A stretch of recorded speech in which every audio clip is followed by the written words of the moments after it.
ဟုတ်ကဲ့ပါကျွန်တော်ကတော့ crypto sharing မြန်မာလီကိုပါတယ်အားလုံးကိုပြန်ပြီးတော့ကြိုဆိုလိုက်ပါခုကျွန်တော်ပြောပြမယ့်ဟာလေးကကျွန်တော်တို့ Binance account တစ်ခု KYC online account တစ်ခုရှိရတယ်ကျွန်တော်တို့$3နော်$3ရှာလို့ရတယ်ပေါ့နော်အဲ$3ကိုဘယ်လိုရမလဲဆိုတော့ကျွန်တော်အခု TV မှာတစ်ခါလေးရှင်းပြပေးမယ်အဲ့တော့ကျွန်တော်ရဲ့ channel လေးပေါ့နော်ကျွန်တော် channel လေးကိုလည်း subscribe လုပ်လို့ရပါတယ်ကျွန်တော် channel ထဲမှာတင်ပေးထားတယ်ဒီမှာဒီ link လေးကနေဝင်လိုက်ပါ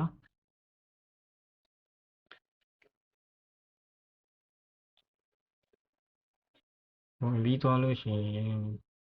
ရောက်ပါဒီမှာရောက်ရင်ပြီးခဏလောက်စောင့်လိုက်ဆိုလေးပေါ်လာရင်ကျွန်တော်တို့ဒီ Binance app ထဲကိုသွားမယ်ပေါ့နော်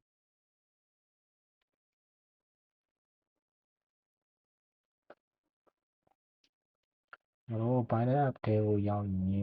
ဒီနေရာမှာ log in နဲ့ sign in ဆိုတာရှိတယ်အဲ့မှာကျွန်တော်ချမ်းလာလေးကိုနှိပ်မယ်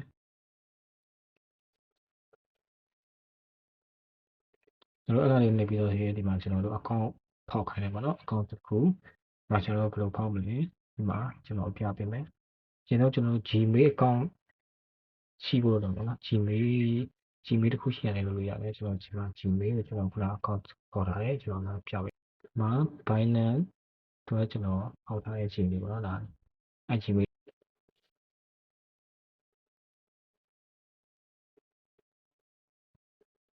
ဒီမှာပြီးရင် next ကိုနေမယ်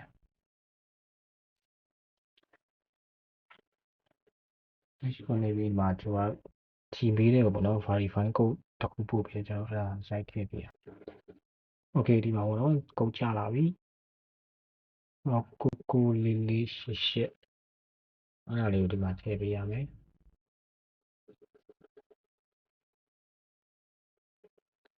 ဒီလိုထည့်ရတယ်သူကတခါလေ account ဒီမှာ password တွေပါမှတ်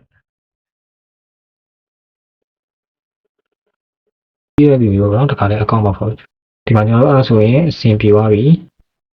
ဒါဒီမှာကျွန်တော်ရဲ့ refer ID GRO1 16736ပေါ့နော်အဲ့ဒါလေးပြပြီးပါရင် next ကိုနေမယ်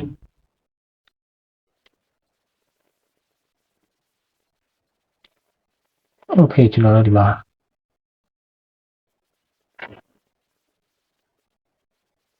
ဒီဟာလေးကိုလောက်ပြီးတော့လို့ရှိရင်ဒီမှာကျွန်တော် KYC တင်ပေါ့နော်ဒီမှာခါလေး verify now နေမယ်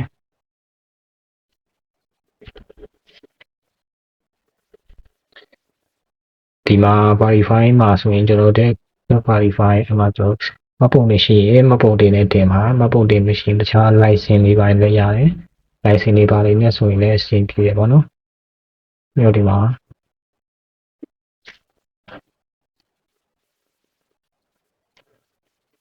ဘာပေါ့နော်ကျွန်တော်တို့ license ရတယ် passport ရှိရင်လည်းရတယ်ကျွန်တော်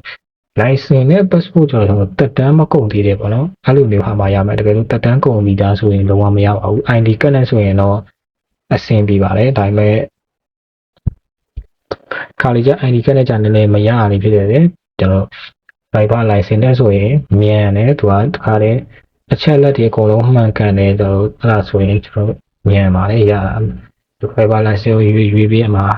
သူပုံနေပါရိုက်ခိုင်းမှာပေါ့နော်ကျွန်တော်တို့ driver license ဖက်ကိုအမှာရိုက်ပေးလိုက်ရိုက်ပေးပြီးကျွန်တော်အမှာနေကျွန်တော်တို့ရဲ့နေတဲ့မြို့နာမည်ကျွန်တော်တို့ရဲ့နာမည်ပြီးတော့license ထဲမှာထည့်ထားတယ်ပေါ့နော်အဲ့ဒါထည့်မယ်ထည့်ပြီးတော့ကျွန်တော်အမှာပြီးရင် postal code ဆိုတာရှိအဲ့ postal code နေရာမှာကျွန်တော်တစ်ချက်ပြပေးမယ်ပေါ့နော် postal code နေရာမှာကျွန်တော် Chrome ရှိရင် Chrome ထဲကိုတစ်ချက်ဝင်ပြီးရင်ကျွန်တော်တို့ဒီမှာရန်ကုန်ဆိုရင်ရန်ကုန်ဒီမှာ postal code ဆိုပြီးပေါ်လာဒီမှာကျွန်တော်တို့ထည့်မယ်ဒီမှာချက်ကြည့်ပါနော်ဒီမှာဒီ website ထဲမှာတစ်ချက်ရှာကြည့်ပါ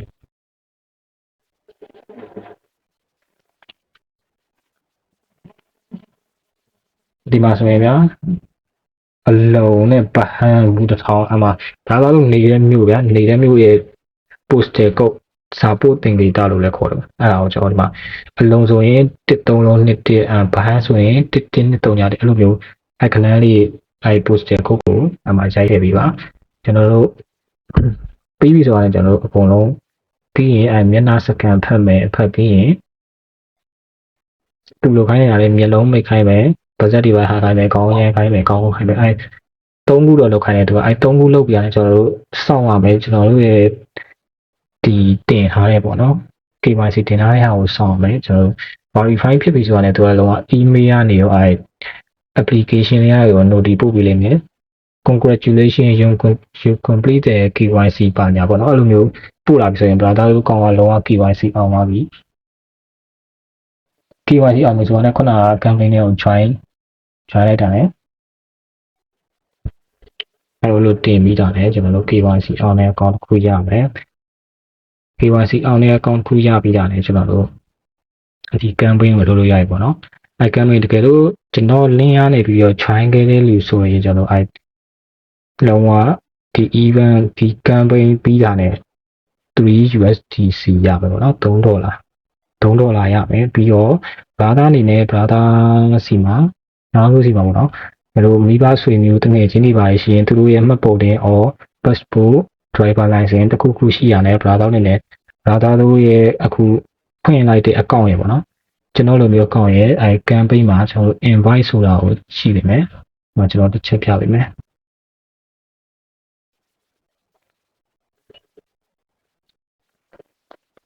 ဒါဒီပါဒါတော့ KYC အောင်သွားပြီဆိုရင်ဒီဟာလုံးဝပေါ်တော့เนาะ verify နောက်ဆိုကျွန်တော်တို့ KYC အောင်သွားပြီဆိုရင်ကျွန်တော်တို့ invite friend ကိုတစ်ချက်နှိပ်ပြီးရင်ဒီမှာ refer code เนาะ refer code ဆိုတာရှိတယ်အဲ့ဒါဒါတို့ရဲ့ refer code ပေါ့เนาะဒီမှာ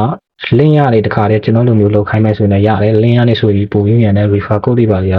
နည်းနည်းရှုပ်တယ်ပေါ့เนาะအဲ့ဒါ link ရနေဝင်ပြီးတော့ဒါတို့အခုဖွင့်လိုက်တဲ့ account လေး link ရနေဝင်ပြီးတော့နောက်ထပ် account တစ်ခုဒါတို့ရဲ့သူငယ်ချင်းဖြစ်ဖြစ်ဒီဟာဆွေမျိုးမောင်နှမအဲ့လိုတစ်ခုခုတယောက်ရဲ့မှတ်ပုံတင်ဘာညာနဲ့ဗျာအဲ့လိုမျိုး brother တို့စီက code ထည့်ပြီးတော့လုပ်လိုက်အဲ့ဒါဆိုရင် brother တို့က$3ကိုတရက်ကျော်ပေါ့နော်တရက်ခွဲလောက်နေရင်နိုင်30နော်နိုင်30နေ brother တို့က$3 USDT ပေါင်ချရမယ်တစ်ခါတည်းတန်းရမယ်အဲ့ဒါဟိုညာရှိတယ်လို့ပေါ့ဗျာတုံးလို့ရတဲ့ဒါကြောက်တစ်ခုပြောပြမယ်အဲ့ဒါတော့ဒီဟာကြီးကကျွန်တော်တို့ကိုယ့်ရဲ့ link ကနေဝင်ပြီးဖောက်လိုက်ရင်ကိုယ်ကလည်းရတယ်ပြီးတော့ကို link ကနေဝင်ပြီးဖောက်တဲ့လူကလည်း$3ရတယ်ဗျာကျွန်တော်ပြောချင်တာအဲ့လိုမျိုးအဲ့တော့နှစ်ခါရတယ်နှစ်ခါရတော့သူ့မှာပြထားတာအများဆုံးကဒီမှာ maximum 10ယောက်ပဲ10ယောက်ဆိုတော့$30အဲ့တော့ကျွန်တော်တို့မှာမှတ်ပုံနေအားလုံးတကောင်းရင်ဖောက်လိုက်မယ်link ကနေကျွန်တော် link ကနေပြီးတော့ဖောက်လိုက်မယ်ဖောက်ပြီးရတယ်ဖောက်ထားတဲ့အကောင့်ရဲ့ကျွန်တော်ခုနပြောလို့ link ရယူပြီးတော့ကျွန်တော်တဆင့်ပေါ့ဗျာbrother တို့ရဲ့ account link ရပြီ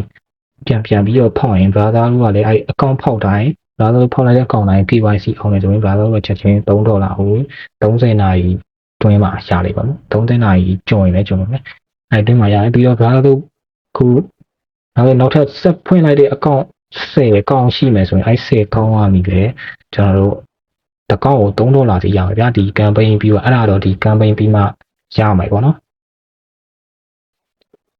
အဲ့လိုရမယ်အဲ့ကျရင်ကျွန်တော်တို့မှာဒီမှာ10ရောက်ကျွန်တော်တို့10ရောက်ရပြီဆိုရင်$30အဲ့တော့ကျွန်တော်တို့ကနောက်ထပ် account တွေက10ကောင်ထပ်ဖောက်ပြီးဖွင့်ထားတယ်ဆိုတော့ကျွန်တော်တို့က$60ရမယ်နော်$60အဲ့တော့ကျွန်တော်တို့ဒီဟာလေးကိုအကုန်လုံးလုပ်စီခြင်းနဲ့အားလုံးနေကအိမ်မှာနေပြီးတော့ဒီတိုင်းအလကားထိုင်နေမဲ့စာဗီဒီယိုလေးတွေလောက်တာပုံပြီးတော့အကျိုးရှိရပါတော့ကျွန်တော်လာပြောပြပေးရပါဗျာတော်တော်ကျွန်တော်ရဲ့ဗီဒီယိုလေးကနေတခုခုအထောက်အကူဖြစ်သွားလဲဆိုရင်ကျွန်တော်နာမည်ဝမ်းတောင်းပြီးပါစုံထင်းကြည့်ရတဲ့အားလုံးကျေးဇူးတင်ပါတယ်အားလုံးပဲဗီဒီယိုလေးတစ်လုံးနဲ့ပြောပါမယ်ဘိုင်ဘိုင်